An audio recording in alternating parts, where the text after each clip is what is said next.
Yes. And Amy quite plainly said, my boss will kill me if I take this, or words to that effect. And for me, that was really, really chilling, because I had a very different response to this, and I'm saying to myself, yeah, it would be pretty nice if it was color coded and pretty easy to figure out, and as far as metrics. And when you said it out loud, it was sort of like, there is no easy way to do this. And it was really, and I thought the whole thing could just explode after you said that. I really thought that was a very bold thing to say, and it really just hung there. And anyway, so my most memorable reflects on one of the program elements that we did, and actually it just sort of came to me as I was just sitting here. We've done a lot of programs in our public affairs program that do reflect on this idea of who we are as a community in Las Vegas. What does it mean to live in Las Vegas? And as a shorthand, we call them, you live in Las Vegas, get over it. And so we're doing all that shit. And so we went through a phase. Where we did a number of these, and we'd call up Rich, and wherever Rich would come on and be on the show. And Dave would sort of throw out to the audience, so would you go to your neighbor's house and ask for a cup of sugar? And, do you do that? And so we did this numerous times. And completely unconnectedly, we had Doug Elfman, who's a TV critic for the local newspaper, came in. And this was on a completely unrelated show. And halfway through the interview, he said, hang on a second, Dave, hang on a minute. I brought something for you. And you hear this sort of on the radio. I said, what is this? And he brought him a cup of sugar. On the radio. That's great. We have a question. We have a program called Whatever. So. I'm just going to share my most memorable moment, because it actually ties into the challenges as well. That by far had to have been last night when Amy and Dale did the presentation, because to me that was the first time I had seen something concrete. That this is what we're all shooting for. Here is a model of what we're all talking about, what we've all been wrestling with, and what we've all been challenged with for the last 18 months. So that was the big aha. That's what it's supposed to look like. That's the model, and now we have we have the language now, and now we have a really clear direction on where to go. So thank you for that. Yeah. Most challenging moment, there was no one moment. I mean, it was pretty challenging throughout the whole process. Moments, I should have an S there. Yeah, moments.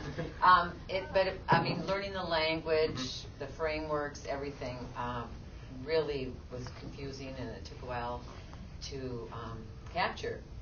And then when Sue, who had started with me and who basically it was her project with me assisting, said she was leaving the community, I didn't know if we would be able to continue. So that was very frightening for me, not having, a large staff.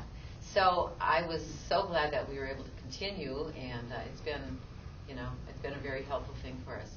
I think the most memorable is one of our community conversations is when we were sitting in the Cooperation Station, which is our little house in town. That's our daycare providers, and sitting with the young moms and the daycare providers, and some of them brought their kids, and they're all screaming and playing in the next room, and we've got our flip chart and writing down their responses, and then just saying, okay, we're done, and it's over.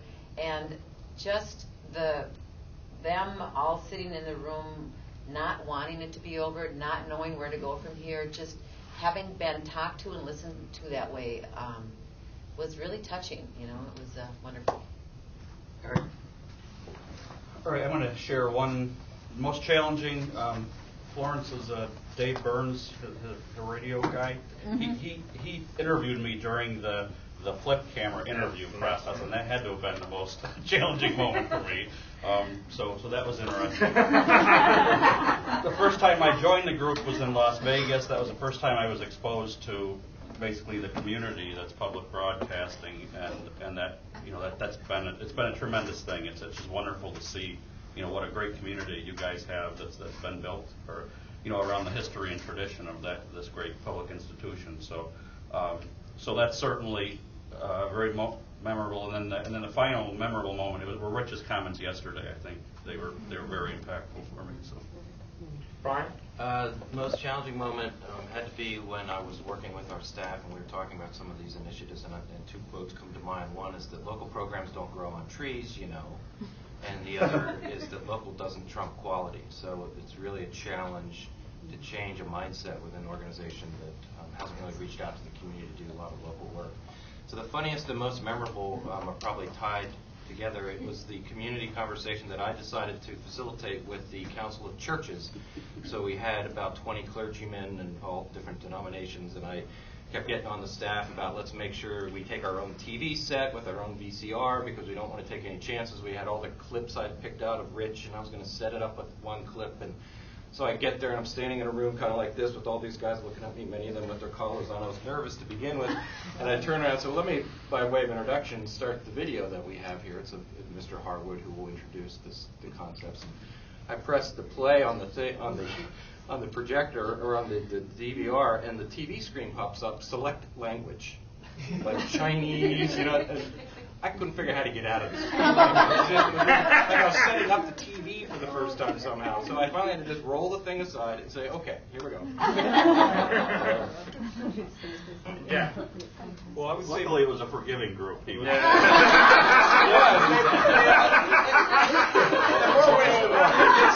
We've all been there. In front of a congregation. Jack.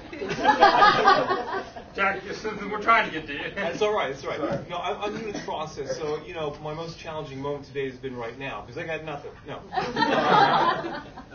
Actually, the most memorable moment was during our last Innovation Space meeting, when suddenly there was a moment of everyone sort of gelling around this idea of us being a catalyst, and that we really could change as an organization. It seemed very evident to everybody that that was happening, that had happened.